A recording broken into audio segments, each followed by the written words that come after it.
Hello and welcome to another An Old Man Watches. And today I'm going to be talking about Black Mama, White Mama from 1973, which is the first of two women in prison films that Pam Grier and Margaret Markov did together.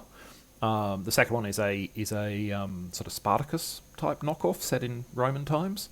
But in this one, which is set in the more or less modern day at the time, Grier plays Lee, who has been sent to prison on possession charges and who needs to escape before her drug dealer boyfriend realizes that she stole $40,000 from him. I guess in 1973, that seemed like a lot of money. It was nearly 50 years ago, after all. Markov, meanwhile, plays Karen, a political prisoner. She's a revolutionary, and she needs to escape in order to finalise a weapons deal for her guerrilla group.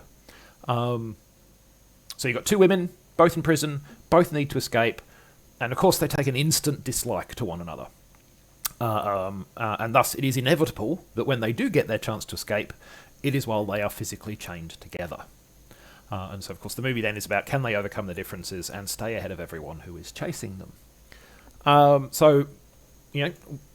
What is there to talk about this film? I think there's a number of sort of interesting anecdotes and comments and observations to make about this movie. We'll get stuck in with the first one, which is if the basic premise of the film seems familiar, well, there's a good reason for that.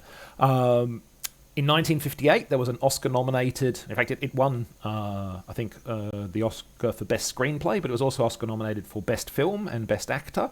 A film called The Defiant Ones, starring Sidney Poitier and Tony Curtis, about a pair of prisoners who escape from a prison train or a prison bus while chained together and try to stay out of the law. This is a gender-flipped version of that. And then The Defiant Ones itself has been remade a couple of times, most recently in 1996 under the title Fled. There's also a mission in the computer game Red Dead Redemption 2 that is inspired by the film. There's a Looney Tunes cartoon that is inspired by the film.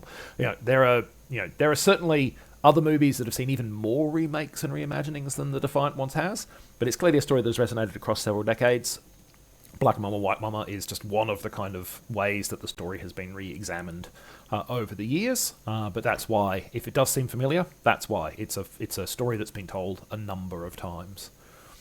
So what about this specific version of the story? Well, the 1970s saw a surge of low-budget women-in-prison films. These were mostly shot in the Philippines, because it was cheap to film there, and it was exotic-looking, I guess. But possibly also because there would be a fairly large English-speaking local population there. There were large numbers of US citizens who remained in the country after it received independence in 1946. I think as of 2015, there were still over 200,000 US citizens living in the Philippines. There were, it was cheap to make, access to English-speaking locals, good reasons to go and film your cheap, low-budget movies there. Now, women in prison films were exploitation films, serving up lashings of nudity and violence. And let's be clear, you need to know going in that Black Woman, Black Mama, White Mama is a women in prison film, and it's not shy about that. There are lots of bare breasts, especially at the beginning. Inevitably, the matron of the prison is a lesbian, and attempts to seduce the main characters. There's multiple cat fights going on. This is a movie with lots of kind of sleazy elements. So be aware going in that is a part of what the movie is very definitely selling itself on sex.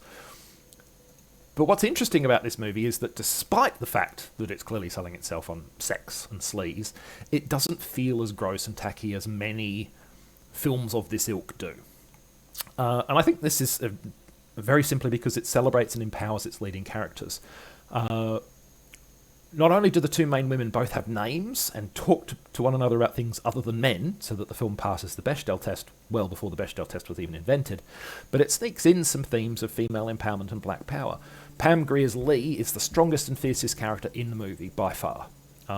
Both women prove themselves tough and resourceful on multiple occasions, and both of them have agency in their own fates.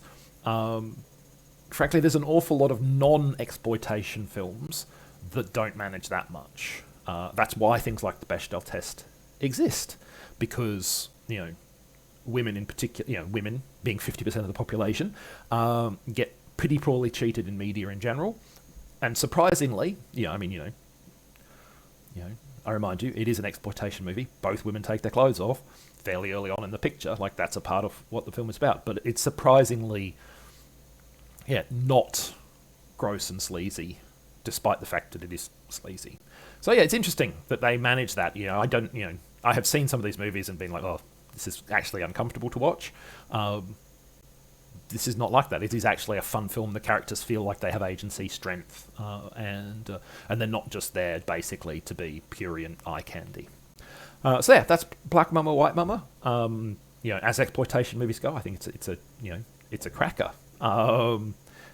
It's not going to make you like exploitation movies if you're not willing to engage with them, but it is surprisingly nuanced in its depiction of its main characters.